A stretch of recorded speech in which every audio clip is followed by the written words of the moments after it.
Hello, and welcome to something a bit different than I usually do. So I was going to do a comic book review, but instead I decided I kind of want to tackle something that's been bothering me lately, and that's the character assassination of Lois Lane from DC Comics, and mostly from Tom King, Bendis, and Dan Didio. So Lois Lane, everyone knows who she is, wife of Superman, uh, journalist for the Daily Planet, pretty awesome character in her own right. And she actually had a lot of cool, badass moments in early Rebirth Superman action comic stuff. In fact, I'll show a little bit of it. So we have one where John and Clark are on a basically like a moon base, like a bat cave in the on the moon, and they're being attacked by the Eradicators. And Lois Lane actually stumbles upon Batman's Hellbat suit, and she actually puts it all together, dons the armor, and then she goes to defend her family. Like she goes right out there. I'm right here, John. Get behind me. She shoves her son back. She starts fighting these demons. No worries whatsoever. Like she's putting her family first above everything. And then now we get this Lois Lane. Uh, so this is Tom King's Lois Lane. Tom King, I'll say right here, Tom King's Lois Lane isn't as bad as Bendis, but still pretty shit. So as we saw earlier, Lois Lane putting everything on the line for her family, right? She's putting her health on the line. No one messes with her family. Tom King's Heroes in Crisis, Lois Lane basically puts her career in front of her family. We basically have, for anyone who's not following Heroes in Crisis, basically Batman, Wonder Woman, and Superman create a unlicensed therapy headquarters where villains and heroes with superpowers can go to get therapy on their issues. Very stupid therapy because there's no licensed doctors. The only thing there is basically a AI that records their sessions and then immediately destroys it afterwards. And the sessions pretty much involve using a Star Trek like holodeck so that people can relive their PTSD moments over and over and over again, as if people with PTSD aren't already living those moments over and over again in their minds. So stupid. But anyways, someone goes around and starts killing all the people, and Superman, Batman, Wonder Woman are A, trying to keep it hush hush, and so they don't worry the public, and B, trying to find out who the killer is. And Lois decides, you know what? I have a scoop on this story, and I'm going to publish it to the world. So Superman is already like stressed out because someone someone just went and just brutally murdered a bunch of heroes and villains. They used his idea that was supposed to help people, and it backfired. So people are dead because of him, as well as Wonder Woman and Batman. So he's stressed out. He's trying to find out the killer. And Lois decides, you know what? I'm going to publish this. I'm going to put this out into the public. I'm going to let everybody find out about it. So everyone is now going to know about Sanctuary because of Lois Lane. So then the public finds out about it. And the public, of course, gets in an uproar. And they start getting pissed off at our superheroes. So Superman is even more stressed out. And Lois Lane's reaction to her husband being stressed out is pretty much just come to bed, Clark.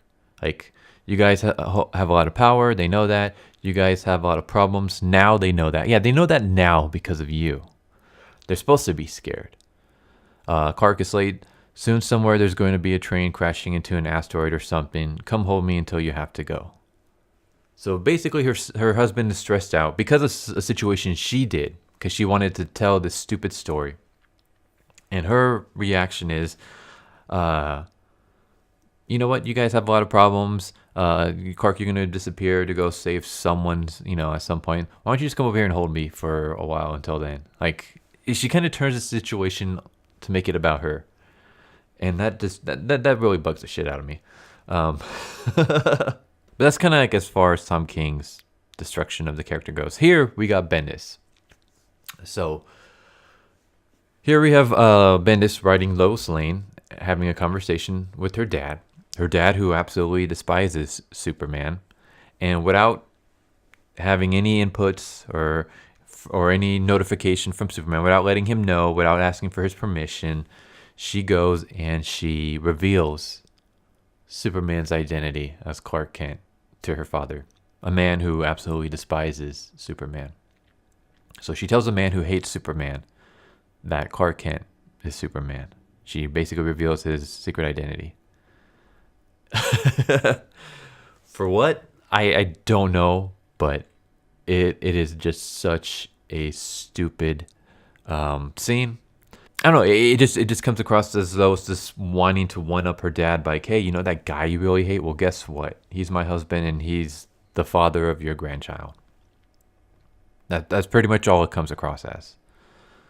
And now we get to the point where I really, really hate Lois Lane now. Like, this is like the most brutal character assassination from Bendis. So, anyone who's read Man of Steel, basically Jor-El arrives and he wants to take John to space on wacky adventures to make John a more Kryptonian kind of guy, I guess. And Superman, of course, is opposed to that because, one, I mean, he doesn't trust his dad because, I mean, his dad literally tried to commit human genocide by making humans like really aggressive and attacking each other to prove to Clark that humans were terrible. So this guy's a psycho, and Clark is like, no, I don't want you to take my son out into space. Like, what the fuck's wrong with you? He's my son. I want to raise him here with my wife. Makes total sense. Lois actually, well, at first she kind of sides a little bit with Clark, but then John's like, I want to do this. And rather than putting her foot down and be like, no, we're your parents. You're 11 years old. We're not going to let you go on crazy space adventures with your psychotic grandfather. We're going to raise you here on Earth instead. Instead, she's like, you know what? This is going to make a really great story. All right, fuck you, Clark. We're going to take your son and we're going to just skedaddle into space. Like, she didn't say it in those words, but she pretty much abandons her husband and basically emasculates him in front of his son and his father so that she can tell a fucking story. So she can have new, information for her next book. Where is this Lois appearing from? Like, why is she doing this? It's just, this whole thing is just dumb. Also, the fact that Lois Lane is surprised that John has grown up. Like, she's like, tell me this is a Kryptonian puberty thing and you're still the age you are. When literally in an earlier issue, she tells Clark that John had hit puberty. So she knows that John has aged. And yet now she's acting like she doesn't. There's no continuity. And I know Bendis has this thing where like he's shit when it comes to continuity with like previous iterations of characters. But now he's destroying continuity in his own series. This is one of the reasons why I just hate Bendis. Other than the fact that I really do think he's a shit storyteller. And before anyone says, well, he had a great run on Daredevil and stuff. Yeah, when was that? Like 10 years ago? What has he done lately that's been any good? Like, please, someone tell me. He's completely destroyed Marvel. Like, he did nothing to help Marvel on his way out the door. And the fact that DC rolled out the red carpet for him not only ended a series by Dan Jurgens and Tomasi that a lot of people loved, and a lot of people actually considered like one of the greatest runs for Superman ever. Not only did he end Super Sons, which a lot of people love, not only did he basically destroy the Superman family, which again a lot of people love. Like, Bendis is basically the destroyer of everything that people hold dear when it comes to comics. I have no idea why DC wrote out the red carpet for him. But before we go even to more destruction of Lois Lane, I want to show this. This is, I want you guys to see this, and I want you guys to remember this for what I'm about to show next. So here we have Lois Lane fighting against, the parademons and stuff on Apocalypse, fighting alongside the Furies. We see she has no fear whatsoever. She's picking up guns. She's shooting at these creatures. Yeah, she needs a little bit of help at first, but then, as soon as she sees someone sacrifice themselves for her, she once again grabs the gun and starts getting to work. No issues, no fear, no running away. She's fighting alongside the Furies and Granny Goodness. She's freaking running in the front lines. She's a regular human and she's running in the front lines against these demons, the parademons. Again, just more panels of this. She, as a human, impressed Granny Goodness so much that Granny Goodness made her an honorary Fury. Lois Lane, a human with no abilities whatsoever, no superhuman abilities whatsoever, impressed Granny Goodness of all people, that much that she made Lois an honorary Fury. All right, keep that in mind for what I'm about to show you guys next. So here we have Bendis's run, where Lois Lane is in space. Here's another thing that's kind of funny. I didn't get the panel for it, but trust me, it's there. We have Lois Lane wearing a suit that Jor-El gives Lois. When anyone who's read The Man of Steel, the last thing that Clark gave Lois before she left was one of his suits. And he said, wear this, it'll protect you. Why is she not wearing her husband's suit? Why is she not wearing the suit that her husband gave her out of love? Why is she instead wearing the suit that Jor-El gave her? Again, it's just a little something that kind of bothered me. But basically they go to this planet and all these people are saying you're the wife of the Superman on Earth. Help us. And here she's like freaking out. We see her just, I don't know, breaking down. She has no idea what to do. And she just kind of watches from the sidelines as her son goes and fights everyone. It says, after watching her son stand up to everything and save a race of indigenous people from slavery, I figured, I am really not needed here. So she goes to space to tell Clark, hey, I'm going to go with John so I can watch out for him. And then not even a day in space, and you're ready to give up and abandon your son. Lois Lane, who fought parademons on Apocalypse alongside the Furies, abandons her son to a psychotic, genocidal maniac because she felt like she couldn't contribute anything. Because she saw her son taking out some aliens on his own. This doesn't make any sense whatsoever. Let's just say that John can handle himself, when it comes to fighting and stuff like that. Even if that's the case, a boy still needs his mother. He's still an 11-year-old child growing up. He still needs some kind of parental figure in his life. And his psychotic grandpa does not count. A mom would not abandon their son just for that. If Lois decided, you know what, maybe I'll take a step back from the whole fighting thing and let Jor-El take over for that might have made a little bit more sense. But to just completely be like, yeah, you know what, John, you're on your own now. There's nothing I can do for you. I'm just going to leave. What the hell? That makes no sense whatsoever. There's also the fact that you're leaving your son with Jor-El. Here's the thing. It would make a lot more sense for Lois Lane leave if, one, Jor-El was someone that they can trust. But he's not. In fact, previous events have actually shown that he's not someone you can trust. He's actually a villain, and that, we shouldn't leave our 11-year-old son, our 11-year-old impressionable son with this guy by himself. But if they had written Jor-El in a way where he could be trusted, or if they have written Lois in a way where she comes across more as a nuisance, if she being around is actually harming her son, then maybe that would make a little bit more sense. But the fact that that doesn't happen, the fact that it's literally hey, I'm going to go take our son with his psychotic grandfather into space, mostly because she wants to write a book. Like that's she literally goes against her husband's wishes and against common sense because she wants material for another story that she can tell. But she tells her husband, like, "Hey, I'm gonna take our crazy son. I'm gonna take our son into space with this crazy grandpa, and I'm gonna go with them so I can watch over John." And then not even a day passes, and she gives up and she abandons him and goes back to Earth because, hey, I saw him fighting some aliens and protecting them from slavery, and I figured, hey, well, I guess I'm not needed. Like, really?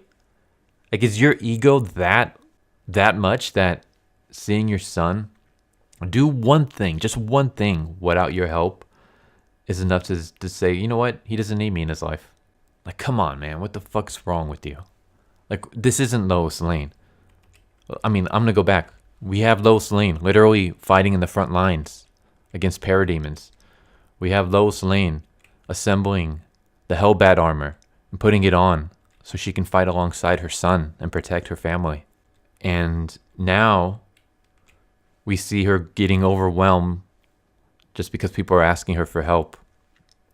We see her, she witnesses her son do something good without needing her help. Yeah, I'm going to leave him alone. I'm going to abandon him in space. Who is this? This is not Lois Lane. I don't know who this character is, but it's not Lois Lane. So I don't know if no, I didn't get the panel. But here's like another thing I want to point out. So John arrives on Earth, aged up, as you can see here. And he confronts his dad, and then his dad takes him to Lois Lane. And here's one thing that I found really interesting. Why does Lois live in her own apartment? Can anyone please answer that for me? Like, okay, here's a series of events. So we have Lois basically being a mom and, putting her family first and all that stuff, and the Dan Jurgens and Tomasi run. Then as soon as Bennett comes, he has Lois go against her husband's wishes, take their son into space with their psychotic grandfather, just so she can tell a story, so she can have, more research for her next book. And then she quickly abandons her son after a day. And then when she comes back home, she doesn't tell her husband. In fact, she goes out of her way to hide from her husband. She doesn't go to Clark and be like, hey, I left our son alone, or hey, I'm back on Earth. She actually goes out of her way to disguise herself to try to hide from her husband so her husband can't find her. And now she also lives in her own apartment. What the hell kind of family is this? What kind of family lives in like 2 separate houses and abandons their son in space with their crazy genocidal grandpa? Do Lois and Clark love each other anymore? Like, it literally now comes across like Lois is nothing more than a booty call. Like, Clark just kind of shows up to her apartment when he wants sex, and then he just kind of goes back to his own place when they're done. Like, what is this? This whole thing is just dumb. I hate this. But her son shows up, and her very first reaction to seeing her son as a grown-up. I mean, she abandoned him when he was 11. Now he's back, and he's a 17-year-old. And one of the first things that she says is, "Oh, nice. Anything we can use at the paper." Something is seriously going on with your son. Your son was abandoned in space. He comes back aged. He's telling you that there's something wrong with Grandpa. And you're literally running a scan right now. Right before she says it, they're running a scan on him to make sure that he's healthy. And she's literally under the... Right now, she's under the impression that he has some kind of illness, which I'm going to show you. She thinks he might have like some kind of space cancer or something to explain all these changes and what's going on with him like that.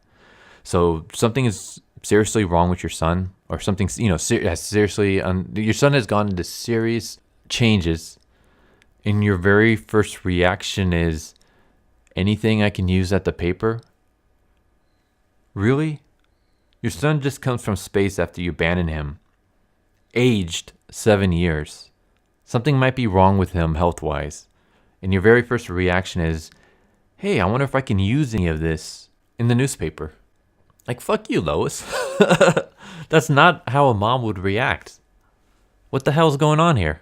So Superman says, John is completely fine. There's nothing wrong with him. He's just a 17-year-old Kryptonian Earth boy named Jonathan Kent. And John's like, I told you. And Lois is like, no cancers or radiations? John, you thought I had cancer? Space cancer.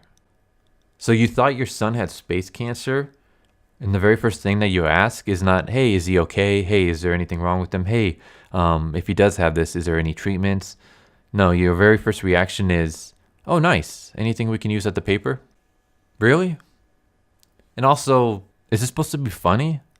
Like, why is she so nonchalant about this? No cancers or radiation? You thought I had cancer? Space cancer. Oh, sure, space cancer. That's all anyone talks about there. What is this? Is this supposed to be funny? Like, this is stupid.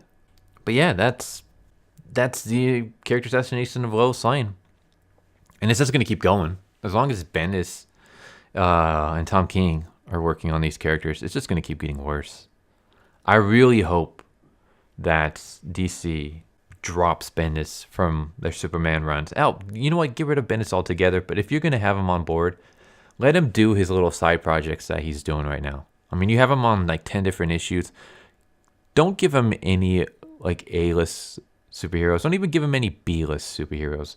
Let him do his own side projects. Let him do his own thing. Let him do his C-list, superheroes if he wants. Don't roll out the red carpet for him. He hasn't proved anything yet. If anything, he's just destroying all these characters even more. Is anyone pleased with Bendis' current run? And if you guys are, that's totally fine. Everyone's entitled to their own opinion. But are you more pleased with Bendis' run than you are with Tomasi and Jurgens? Is anybody? Like, if DC came up to you right now and said, hey, would you rather we go back to Jurgens and Tomasi, or should we stick with Bendis?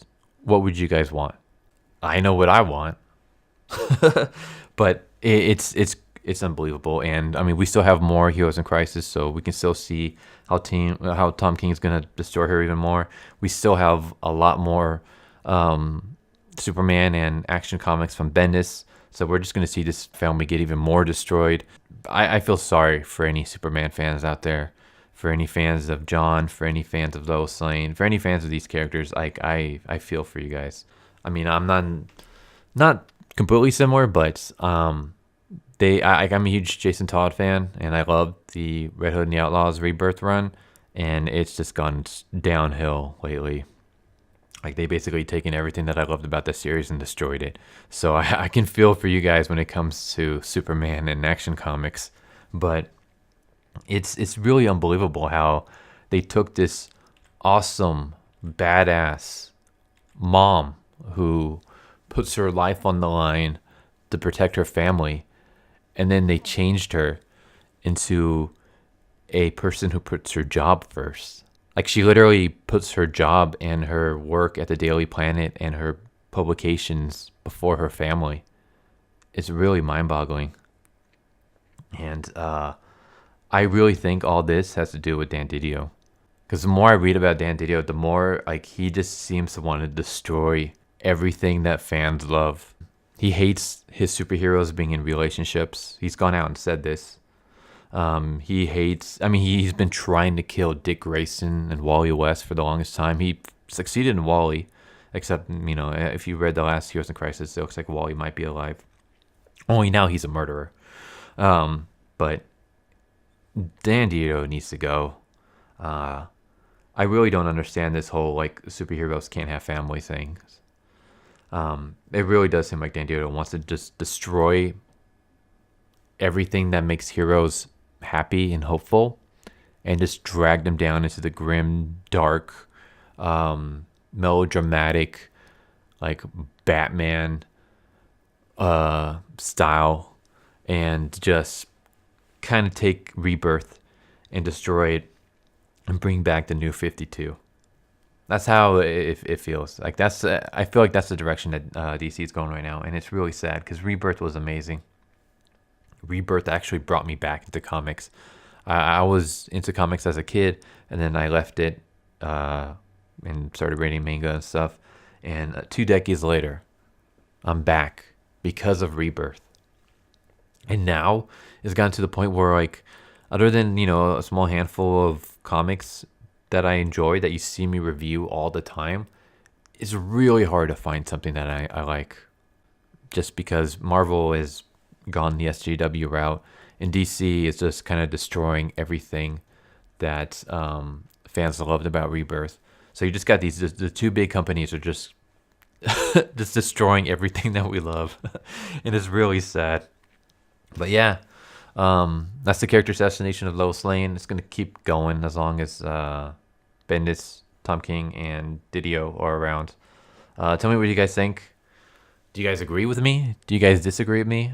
If you do, just explain your take, what you guys feel about it. You're more than you're more. It's completely fine if you guys completely disagree with me 100%. Just tell me your guys' take. How do you guys feel about Lois Lane? Do you like the direction that she's currently going in? Do you hate the direction she's currently going in? Are you happy with Bendis on Superman and Action Comics? Do you prefer Jurgens and Tomasi to take the helm back again? Do you like the direction that DC is going? Or do you wish that Dan Didio will step down and Jeff Johns would take over so we can get more Rebirth, more of the Rebirth style? Just let me know. So yeah, something kind of different. Hope you guys enjoyed the video. If you guys haven't already, please subscribe. I would love to get 400 subscribers by the end of the year.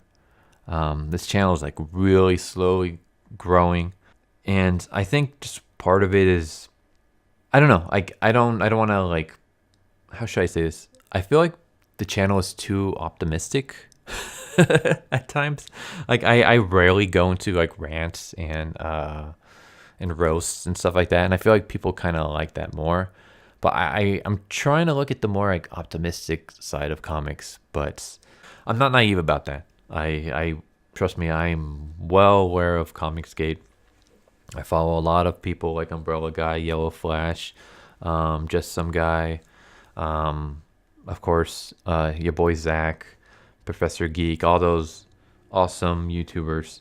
I'm very much in the know about just like the shitty practices that publishers are doing, that comic pros are doing. I just kind of stay away from that, just because one, there's already a bunch of channels out there that are covering it, and two, I kind of wanted my channel to just be more optimistic, more positive. Like I'm coming back into comics after being away for 2 decades because and I started doing reviews because I started falling back in love with comics. I'm starting to kind of fall out of love because of all this shit that's going down, but I'm trying to stay more optimistic. But if you guys want me to be more, not pessimistic, but more realistic about what's going on in the community, I can completely do that if that's what you guys want. If you guys want a mix, so you guys don't want just negativity, if you guys want like a mix of the positives and the negative stuff, I can do that. I've already done a bit of that with like my like Domino reviews and my Heroes in Crisis reviews and my Man of Steel reviews, but I can do more of that. So I can review like maybe a terrible comic a week and then a positive comic a week, if that's what you guys like. Otherwise, if you guys want me to just try to be the more optimistic side of of the comic community, I can keep trying to do that. But yeah, if you guys haven't already, please subscribe. I'm trying to hit 400 by the end of the year. I know it's like not the greatest of goals, but I'm trying to be very realistic here. Like I've been YouTubing for 2 or 3 years, and I'm just barely above 300 subscribers, so it's going very slowly. So if I can get about 100 subscribers in a year, I'll be more than happy. So please subscribe if you haven't already. Hit the bell for notification. Leave a like if you enjoyed the video. Feel free to comment down below on anything that you guys want. Your take on what I said, your take on the video. If you guys want to see more of this kind of stuff, if you guys want to see me be more negative towards comics, if you like the fact that I'm more optimistic and positive when it comes to comics, and you know, whatever direction you guys want, just let me know. I've also done some manga reviews, so if you guys want more of those, let me know. So I can do more manga reviews. I can continue doing more positive reviews. I can do more, not negative, but more realistic, I guess, takes on the comic book industry, which is going to be a bit more negative. If you guys have any suggestions for series I should read, be them good or bad, you guys just want to see my take on it, let me know. And yeah, I hope you guys have a great day, and I'll catch you guys next time. Later.